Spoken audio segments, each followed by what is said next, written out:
I firmly believe that you're only given as much as you can handle, as much negativity, as much failure, as much disappointment. This too shall pass. If you grasp for a new beginning, if you pull yourself up and move back into the world with a plan. So as foolish as it might sound, be thankful for your current limitations or failures, for they are building blocks from which to create greatness. You can go where you want to go. You can become what you want to become.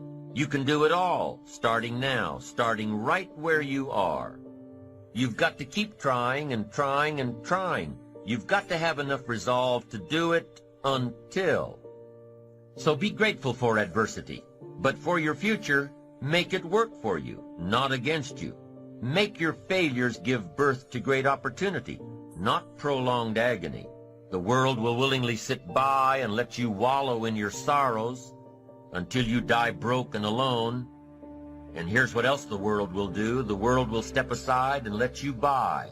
Once you decide that your present situation is only temporary, once you decide to get back on your feet and make your mark, the world doesn't really care. So you have to. You have to care. In your own enlightened self-interest, give a run at adventure. Keep your eyes firmly on the achievement, on your ambition, and not merely existence and self-pity. Make a commitment to excellence. You have to be relentless. You have to never let off the gas, never stop, never quit. Never allow anyone to talk you out of the dream, the vision, and ideas that God has sent you. And understand that for every level, there's another devil. Never underestimate the power of small actions executed consistently. Never underestimate the power of momentum, because things in motion tend to stay in motion. And never underestimate yourself, because you are no different than any other change maker who has ever walked on this earth. I want you to think about one problem that you are passionate about. One problem that you want to start solving. And over the next 2 weeks, the next 14 days, I want you to come up with some small, consistent actions that you can begin implementing in your personal life to start solving this problem. And I promise you, you'll begin taking these actions, and it will start gaining momentum, and you will build a little initiative. And as you start to have an impact, people will begin asking you the question, how do you plan on changing the world? You take a little step back, put a big smile on your face, and respond with those 3 simple but extremely powerful words. Small, consistent actions. The first thing you've got to do is decide if where I am hurts, if where I am is killing me, where do I want to be? Decide clearly and define where it is you want to be. What would it feel like to be more happy? Right? Define yourself. Where do you want to be? When you're working in these moments of desperation, where things are just so raw that you need to survive, you start taking this kind of honest inventory of yourself and you put things together. That's how you do it. So decide where you want to be, look at your inventory, and figure out what needs to go and what you need to add, what you can build on. This is how life works. You can do this stuff because once you do that, it puts you in a whole different place. It puts you in a place where you have the tools to save yourself. Right? When nobody's coming. Nobody's coming. When there's no help coming, what are you going to do? You're going to sit there and just die? So you've got to do this thing yourself. And how do you do this? You've got to get inside of yourself and pull something out of yourself and get into this process that's saving yourself. It's going to be a process. Is it going to be hard? Yes, it's going to be hard. Is it going to be a struggle? Oh, I can guarantee that. Is there going to be some pain? You better believe there'll be some pain. But what you're going to discover is that you're a different creature. You're a different creature. You're not somebody who's living this pre-packaged life where everybody knows how your story is going to end, where everybody knows what's possible for you. No, that's not it. You're a different creature. Your blueprint is magnificent. Your blueprint is creative. You can do more than this. You can save yourself. You have the power to change your reality. You don't like where you are? You can change it. That's in you. That's what you discover. The kind of creature you are. The real nature of who you are. But you've got to be willing to reinvent yourself. And that's the key. That's the key. If you want to save yourself when you get in moments like these hard, difficult times when it looks like nothing is going to work, you're just going to rot and die and everything you've worked for is falling apart, nobody's going to help you, you've got to reinvent yourself. Just keep moving forward. Stay busy. Moving in the right direction. Looking, opening doors, knocking on doors. finding a way out of no way. When life goes from bad to unbearable. When you knock to your knees, your back is against you. Right? You've run out of money, you've run out of friends, people who believe in you and in your ideas. You've been used up and thrown away.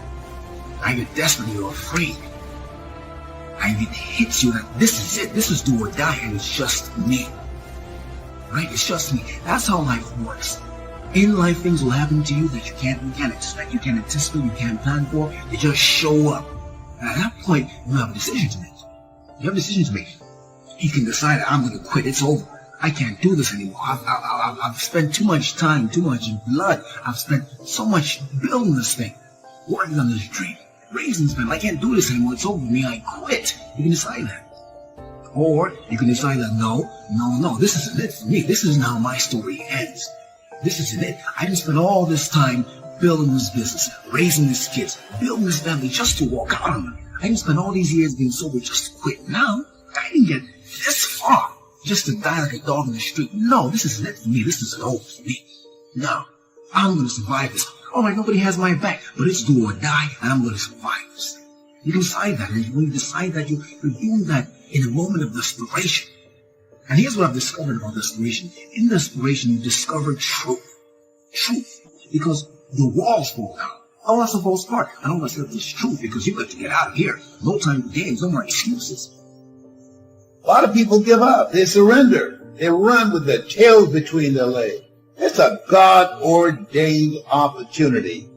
There are opportunities here in the midst of crises.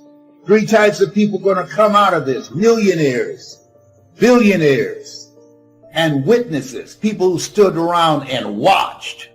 You have something special. You have greatness in you. And whatever, no test, no testimony, whatever is in front of you, you have the power to handle it. But I don't know what to do. Okay, got that. You don't know what to do. Figure it out. You don't have to know what to do.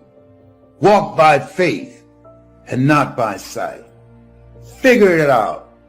Everything that exists, somebody was willing to put in the energy and the time to figure it out. And even when we see the power of it, the need for consistency, we all know that it's underrated. It's not celebrated. We can flip through Instagram and we can flip through social media and celebrate when someone loses. It's easy to celebrate when someone loses 50 pounds in 2 weeks, and we celebrate it and it's awesome, and I think we should. But it's easy to overlook the person who's maintained a weight for a whole year from consistently eating healthy, consistently working out, and consistently making decisions every day to maintain the year goal weight. It's easy to celebrate one-offs, to celebrate the moment, and we should. Hear me.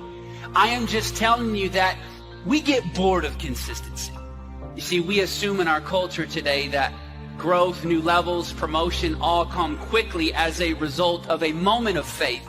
We celebrate the tip of the iceberg, but what we often miss and what is underrated, Daniel, is this huge amount of consistent faith under the water. What areas of your life do you need to be more consistent in? Some of your thoughts and visions are so big and so outlandish and so powerful and amazing. You'll end up talking yourself out of that dream from saying, I can't afford that. Well, guess what? There's a lot of shit I can't afford. There's a lot of visions and dreams that I still can't afford. I came here to remind you that when people laugh at your visions and ideas, it's only because they don't have their own visions and ideas around what they're supposed to do with their life or their careers.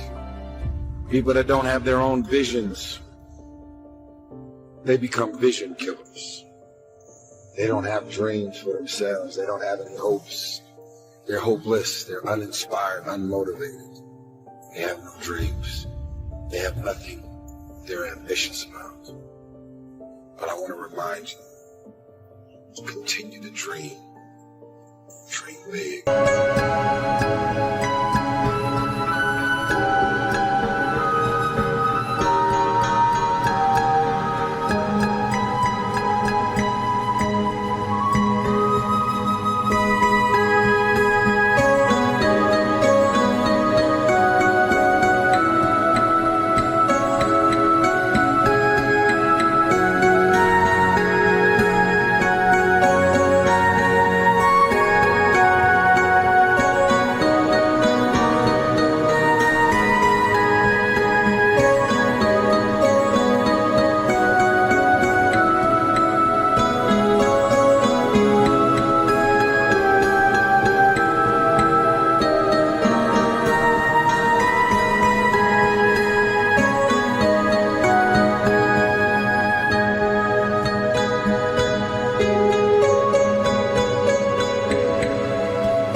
So I get very inspired by the things I see.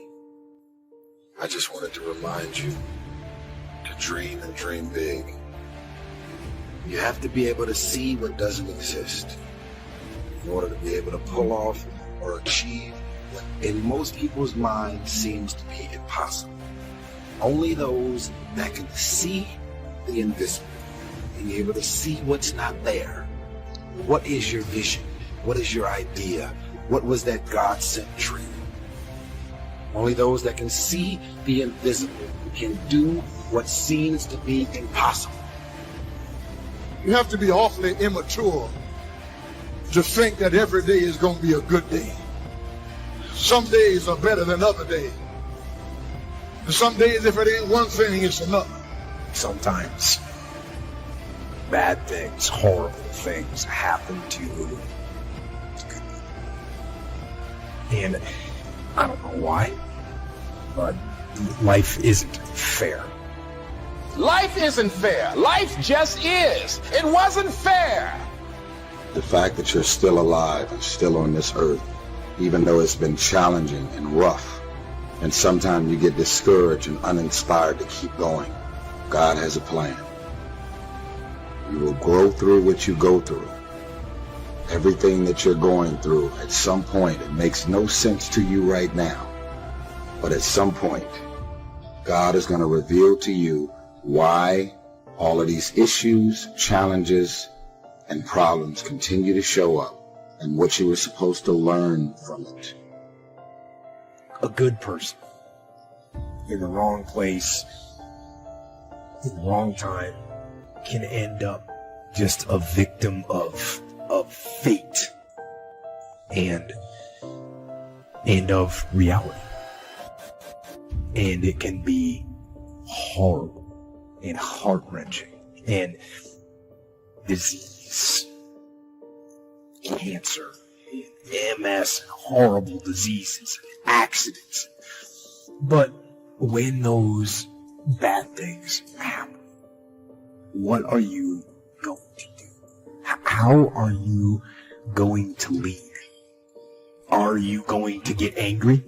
Are you going to start going down the spiral of negativity? Are you going to let this horrible situation dictate the way you feel and the way you handle it?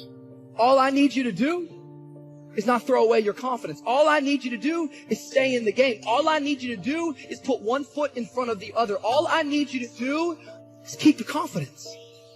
Because if you persevere, there's a promise that has your name on it. Like, the question becomes this: can you be committed to the process of what you're doing without being emotionally attached to the results of what you're doing? Regardless of situation, regardless of circumstance, regardless of what happened, I'm going to show up and I'm going to give everything I got to it because I'm working for something that's totally different. Can you be committed to the process of what you're doing without being emotionally attached to the results of what you're doing? In other words, if you don't get what you thought you was going to get, will you still be the same individual? If the situation don't turn out the way you thought it would turn out, will you still be the same individual? The quote says it: you judge the character of a man not by where he stands in times of comfort and convenience. You judge the character of a man by where he stands in times of challenge and controversy. Right? I'm talking concrete commitment.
commitment. I'm going to show up. I'll be there, coach. Yeah, I go to meetings. Yeah, I'm going to go out. I might run hard.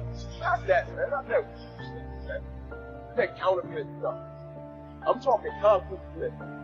I'm talking a commitment that says, I am going to stay true to what I said I would do long after the move that I've said it in his life. Right? Because when you're in them seats, it's easy to talk about what you're going to do. Right? But Mike Tyson said it. Everybody got a plan until they get punched in the mouth. Right? People don't burn out in life because of what they do. People burn out because life makes them forget why they do it. Go back and do some soul searching and think about when you first started. Many people give up on the 1-yard line. Well, if they have the determination just to keep on knocking. It's a funny thing about life. If you're home one day and someone is knocking on the door and you say, I don't want to be bothered today. And if that person just keep on knocking, say, can you believe that fool's still knocking? Pretty soon you say, what is it? What do you want? And that's how you've got to be about your dream. Some people, well, I guess ain't nobody home. I knocked on the door, but nobody came. I guess opportunity probably went out the back door. Oh, no. See, life is not just that simple. It's not that cut and dry. And that's why most people never realize their personal greatness, because they're casual about life. And when you're casual about life, you will end up a casualty.